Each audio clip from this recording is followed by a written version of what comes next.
પાટીદાર નેતાઓનું રાજકીય વર્ચસ્વ ખતમ કરવા અંગે બોલ્યા દિનેશ બાંભડિયા. દિનેશ બાંભડિયાએ ભાજપ ઉપર સાધ્યું નિશાન.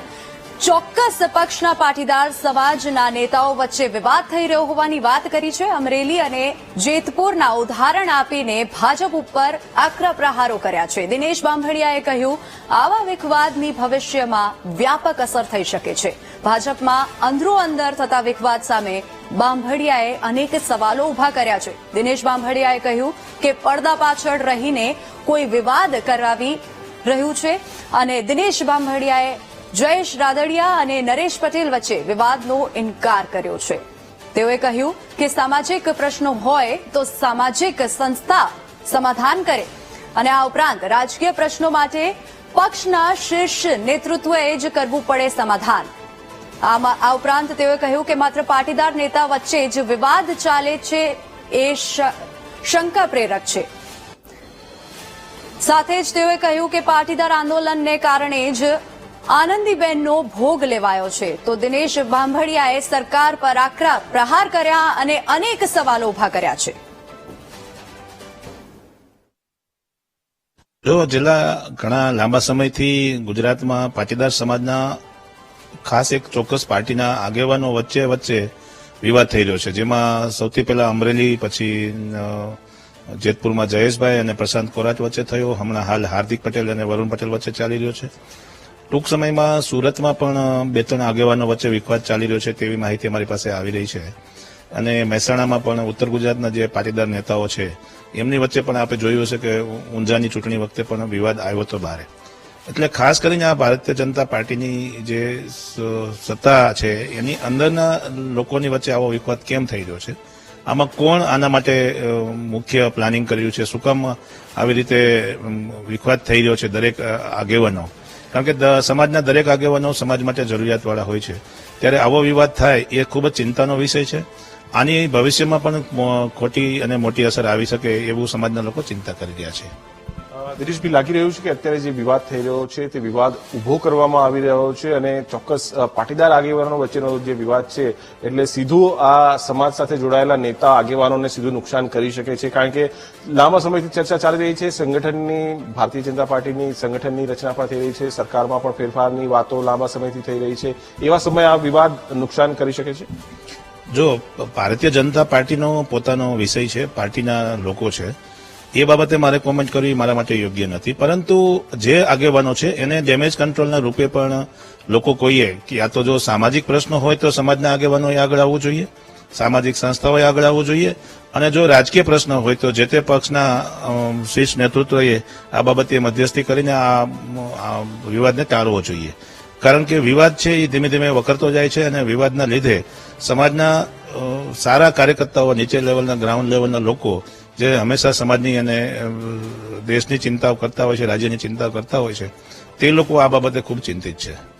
દિનેશભાઈ, પણ આ જે વિવાદ થઈ રહ્યો છે તો રાજકીય તો છે પણ સામાજિક પણ છે. કારણ કે થોડા સમય પહેલા જયેશ રાદડિયાએ જાહેર મંચ ઉપરથી કેટલીક કમેન્ટ કરી હતી અને માનવામાં આવતું હતું કે એક સામાજિક સંસ્થા સાથે જોડાયેલા જ મોટા આગેવાનને આ સીધી ચેલેન્જ છે.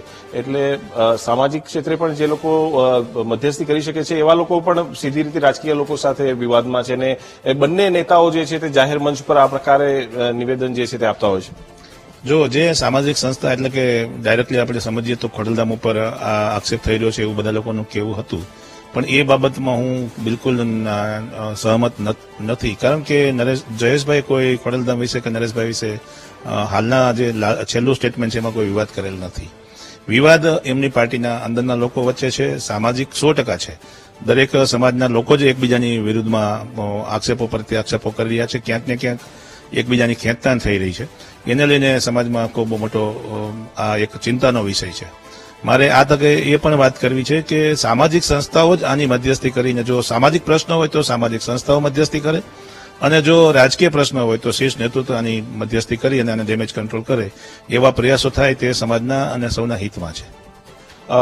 પાટીદાર અનામત આંદોલન જે થોડા વર્ષો પહેલાની જ વાત છે, આ આંદોલન જે છે તે તો ક્યાંક સફળ થયું, એના સંદર્ભે પણ લાંબા સમયથી કમેન્ટ થઈ રહી છે, પણ એ વખતે એવું માનવામાં આવતું હતું કે તેના કારણે પણ સમાજને ખૂબ મોટું નુકસાન રાજકીય થયું હતું. એટલે તમને એવું લાગે છે કે આ રાજકીય નુકસાનના સંદર્ભમાં અત્યારે ફરીથી એ વિષય આવી શકે છે? કારણ કે એ વખતે એવું કહેવામાં આવતું હતું અથવા પ્રસ્તાવિત કરવામાં આવતું હતું કે જે નેતૃત્વ ગયું એ આ આંદોલનના કારણે નુકસાન રાજકીય થયું.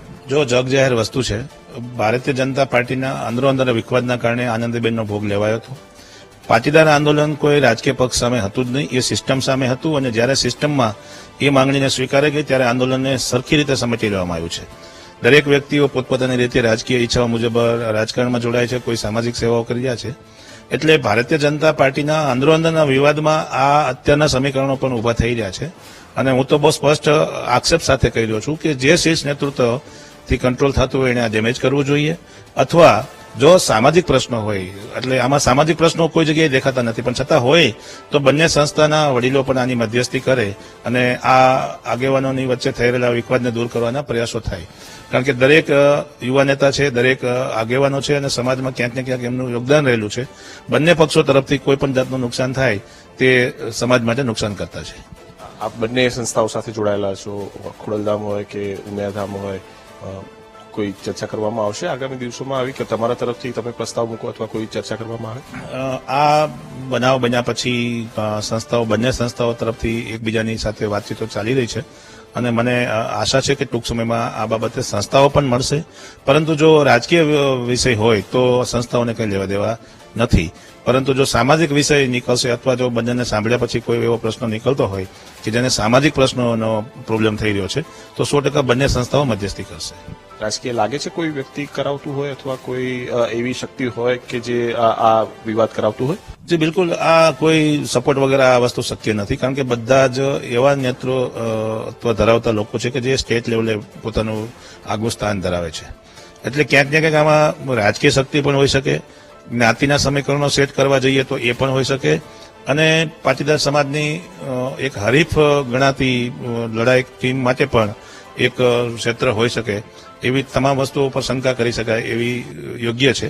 પરંતુ શ્રેષ્ઠ નેતૃત્વ આને 100% ડેમેજ કંટ્રોલ કરી શકે છે.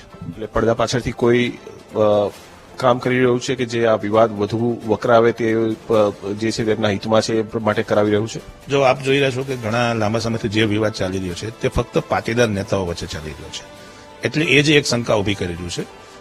રાજકીય પક્ષ ગમે તે હોય, એક જ પક્ષમાં જ્યારે આવા વિવાદો થાય અને દરેક વિસ્તારમાં થાય, એટલે મેં આપને કીધું અમરેલી જિલ્લામાં થાય, રાજકોટમાં થાય,